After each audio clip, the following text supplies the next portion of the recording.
সেনাবাহিনীর কর্মকর্তাদের বাংলাদেশের পরিস্থিতি বিশ্লেষণের আহ্বান জানিয়েছেন ভারতের কেন্দ্রীয় প্রতিরক্ষা মন্ত্রী রাজনাথ সিং।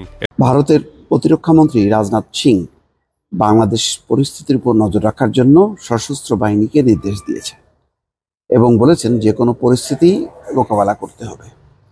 তো এক ধরনের যুদ্ধ ঘোষণার আগাম যেই পরিস্থিতি বা যেই ধরনের বক্তব্য ডক্টর ইউনূস বাংলাদেশের দায়িত্ব গ্রহণ করার পর থেকে আমার একটা জিনিস খুব স্পষ্টভাবে মনে হচ্ছে, এই একটা জায়গায় বাংলাদেশ একেবারে ভিন্ন। ভারতকে আমরা কথ্য ভাষায় বলি না, লাইনে আসতে হবে বাংলাদেশের প্রসঙ্গে, উনি যদি ক্ষমতায় থাকেন আরো কিছুদিন। শিওর। আসসালামু আলাইকুম দর্শক, বাংলাদেশকে নিয়ে ভারতের অ্যাকশন শুরু। সেনাবাহিনীকে কি নির্দেশ দিয়েছে এবং বাংলাদেশের প্রতি লক্ষ্য রাখতে বলেছে সশস্ত্র বাহিনীকে। খুবই দ্রুত যুদ্ধের প্রস্তুতি নেওয়ার জন্য কিন্তু সশস্ত্র বাহিনীকে এটা নির্দেশ দিয়েছে রাজনাথ সিং, ভারতের প্রতিরক্ষা মন্ত্রী। এটা কি ভারত বাংলাদেশকে ভয় দেখানোর জন্য বলছে, নাকি আসলে যুদ্ধের জন্য প্রস্তুতি হতে বলছে?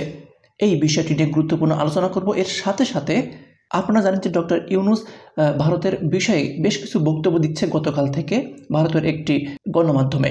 আজ ডক্টর ইউনূস বলেছেন যে তিস্তার পানি বন্টন সমস্যার সমাধান হতেই হবে। এমনকি গতকাল বলেছিল যে শেখ হাসিনার বিষয়ে ভারত যদি শেখ হাসিনাকে রাখতে চায় তাহলে শেখ হাসিনা যেন সেখানে চুপচাপ থাকে, এবং শেখ হাসিনা পদত্যাগ করে ভারতে পালিয়ে যাবার পরে কিন্তু ভারত যে সুবিধাগুলো বাংলাদেশ থেকে পেত সেই সকল সুবিধাগুলো বন্ধ হয়ে গেছে, যে কারণে হয়তোবা মাতাল হয়ে উস্কানিমূলক বক্তব্য দিচ্ছে। চলুন আমরা এই বিষয়ে এক এক করে আলোচনা শুনি আসলে ভারত কি করতে চাচ্ছে। ভিডিওতে অবশ্যই একটি লাইক করবেন, গুরুত্বপূর্ণ আলোচনাটি সম্পূর্ণ শুনবেন। ভারতের প্রতিরক্ষা মন্ত্রী রাজনাথ সিং বাংলাদেশ পরিস্থিতির উপর নজর রাখার জন্য সশস্ত্র বাহিনীকে নির্দেশ দিয়েছে এবং বলেছেন যে কোনো পরিস্থিতি মোকাবেলা করতে হবে। তো এক ধরনের যুদ্ধ ঘোষণার আগাম যেই পরিস্থিতি বা যেই ধরনের বক্তব্য রাখা হয় কোনো দেশের পক্ষ থেকে, ঠিক তেমনটাই কিন্তু রাখলেন। তো বাংলাদেশকে কি এত তুচ্ছ বা ফেলনা মনে করছেন, সেই কারণে কি এরকম চট করে মন্তব্য করলেন? এটা কি তিনি চীন সম্পর্কে বলতে পারতেন বা অন্য বড় শক্তির উপর বলতে পারতেন না? আসলে বাংলাদেশ হারানোর যন্ত্রণা এখনো ছটফট করছে বা সেই যন্ত্রণাটা এখনো ভুলতে পারেনি ভারত, এটা পরিষ্কার। 5ই আগস্ট আমি সবসময় বলি যে এটা শুধু শেখ হাসিনার পরাজয় হয়নি, ভারত নিজেও পরাজিত হয়েছে বলে তারা মনে করে। তারা আগের মতন সেই নতজানু কোনো বক্তব্য বাংলাদেশের পক্ষ থেকে পাচ্ছে না। যা খুশি তাই তারা যে করছিল এতদিন ধরে, যে বাংলাদেশের উপর যে অত্যাচার নিপীড়ন, সীমান্তে একাধারে হত্যা, সেই হত্যাটা একেবারে নির্বিচারে করে যাচ্ছিল কোনো প্রতিবাদ ছাড়াই।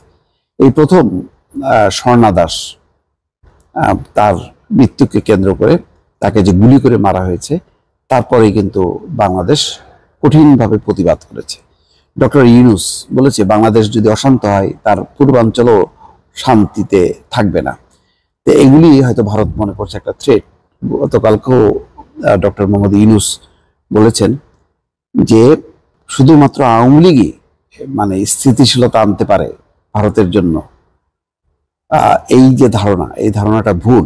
তার মানে তিনি বোঝাতে চাচ্ছেন যে ভারতের পুরো কূটনীতিটা ছিল শেখ হাসিনা এবং আওয়ামী লীগকে নির্ভর করে, অন্য কোনো দলকে, অন্য কোনো গোষ্ঠীকে তারা বন্ধু ভাবে নেই। যার কারণে আজকের এই পরাজয়, আজকের এই বিপর্যয়, যেটা ভারত ভুলতে পারছে না। সেই কারণে ভারতের যে পররাষ্ট্র নীতি, সেই নীতি পরিবর্তনেও তিনি আহ্বান জানিয়েছেন। যাক, আমরা খবরটা আসি, কি খবরটা এখানে বলা হচ্ছে। ভারতের সশস্ত্র বাহিনীর কমান্ডারদের বাংলাদেশের বর্তমান পরিস্থিতি বিশ্লেষণ করার আহ্বান জানিয়েছেন দেশটির প্রতিরক্ষা মন্ত্রী রাজনাথ সিং। একজন প্রধানমন্ত্রী কেমন হবেন একটা রূপরেখা দেখাচ্ছেন ডক্টর মোহাম্মদ ইউনূস। গত 53 বছরে এতটা শক্ত ভাষায় প্রতিবেশী রাষ্ট্র ভারতের সাথে কথা বলতে দেখিনি আমরা কোনো রাষ্ট্রনায়ককে। আর আগামী দিনে যারা ক্ষমতায় আসবেন তারা যখন জনগণের ম্যান্ডেট নিয়ে আসবেন, দেন জনগণের পালস কোনটা সেইটা বুঝে কথা বলতে হবে। ভারতের দয়া বা অনুগ্রহে যদি কোনো দল মনে করে তারা রাজনৈতিক ক্ষমতায় থাকবে, তাহলে পরিণতি কেমন হবে সেটা জাস্ট গত 5ই আগস্ট বাংলাদেশ দেখেছে। ডক্টর ইউনূস সাহেব তিনি ক্ষমতায় আসার পরে দ্বিতীয় দিনে ভারতকে একটা 7 সিস্টার্স নিয়ে হুঁশিয়ারি দিয়েছিলেন। ভারত বিষয়টা বোঝে নাই। আজকে ভারতের প্রতিরক্ষা মন্ত্রী তিনি তার সেনাবাহিনীকে নির্দেশ দিয়েছেন যে বাংলাদেশের পরিস্থিতিকে বিশ্লেষণ করতে, পাশাপাশি ভারতীয় সেনাবাহিনীকে যুদ্ধের প্রস্তুতি নিয়ে রাখতে। তো এই যুদ্ধ কার বিরুদ্ধে?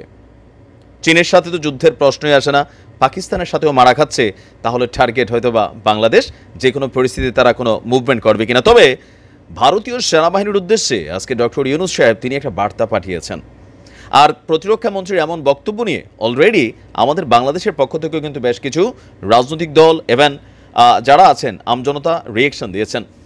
আজকে আপনার ভারতীয় গণমাধ্যমের সাথে সম্ভবত তার একটা কথোপকথন হয়েছে। আমাদের দেশীয় গণমাধ্যমকে তিনি সাক্ষাৎকারটা দিয়ে বলছেন, সীমান্তে হত্যার ইস্যুটা নিয়ে তিনি স্পষ্ট একটা বার্তা দিয়ে দিয়েছেন। এই বার্তাটার জন্য আমি অপেক্ষা করছিলাম, আশা করি শুধু বার্তাতেই সীমাবদ্ধ থাকবে না, এরপর যদি প্রয়োজন হয় তাহলে ৪৫টা মহিষ ধরে আনার বদলে ৪৫ জন বিএসএফকে ধরে নিয়ে আসতে হবে, খেলা হবে। সেনাবাহিনীর কর্মকর্তাদের বাংলাদেশের পরিস্থিতি বিশ্লেষণের আহ্বান জানিয়েছেন ভারতের কেন্দ্রীয় প্রতিরক্ষা মন্ত্রী রাজনাথ সিং। এছাড়া রাশিয়া ইউক্রেন ও হামাস ইসরায়েল যুদ্ধ থেকেও তাদের শিক্ষা নিতে বলেছেন তিনি। ৫ সেপ্টেম্বর বৃহস্পতিবার লখনৌতে জয়েন্ট কমান্ডার কনফারেন্সের শেষ দিনে এমন বক্তব্য দেন রাজনাথ সিং। ভারতীয় প্রতিরক্ষা মন্ত্রণালয় এক বিবৃতিতে জানিয়েছে, রাজনাথ প্রতিরক্ষা মন্ত্রী সেনাবাহিনীর কর্মকর্তাদের বলেছেন, এসব ঘটনা বিশ্লেষণ করুন, ভবিষ্যতে ভারত কী ধরনের সমস্যায় পড়তে পারে সেটি নিরূপণের চেষ্টা করুন এবং অপ্রত্যাশিত যে কোনো কিছুর মোকাবেলায় প্রস্তুত থাকুন। তো দর্শক, আপনারা শুনতে পারলেন যে ডক্টর ইউনূস ভারতের উদ্দেশ্য করে গত 2 দিনে ভারতের গণমাধ্যমে কি বক্তব্য রেখেছে, এবং এরই মধ্যে ভারত বাংলাদেশকে শাসানোর জন্য এক কথায় হুমকি দিচ্ছে বলা যায়।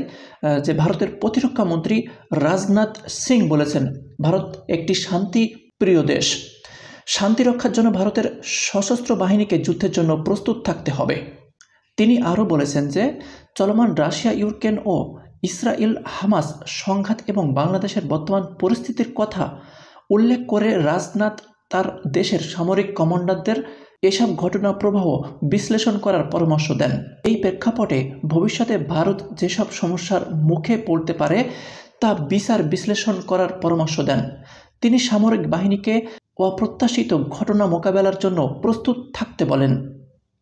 বিশেষ করে শেখ হাসিনা 5 আগস্ট ভারতে পালিয়ে যাবার পরে আওয়ামী লীগের যে বড় একটা পরাজয়, এই পরাজয় শুধু কিন্তু আওয়ামী লীগ না, ভারতও একটা বড় পরাজয়ের মধ্যে পড়েছে। এটা আমরা এখন স্পষ্ট, কারণ বাংলাদেশের যে সুযোগ সুবিধা পেত ভারত, সেই সুযোগ সুবিধা কিন্তু এখন বন্ধ হয়ে গেছে। শেখ হাসিনা যে সুযোগ দিয়েছিল সেটা কিন্তু এই নতুন সরকার, অন্তর্বর্তীকালীন সরকার দিবে না। এবং যেভাবে অন্তর্বর্তীকালীন সরকার ডক্টর ইউনূস ভারতকে নিয়ে মন্তব্য করছে বা বক্তব্য দিচ্ছে, সেটা শুনেই হয়তোবা ভারত একটু ভয় পেয়ে গেছে। সে কারণেই বাংলাদেশকে ভয় দেখানোর জন্য হয়তোবা এই সকল কথাবার্তা বলছে বা উস্কানিমূলক বক্তব্য দিচ্ছে। তো পুরো ভিডিওটি দেখে আপনাদের কি মন্তব্য কমেন্টসে লিখবেন। সবাই ভালো থাকবেন। আল্লাহ হাফেজ।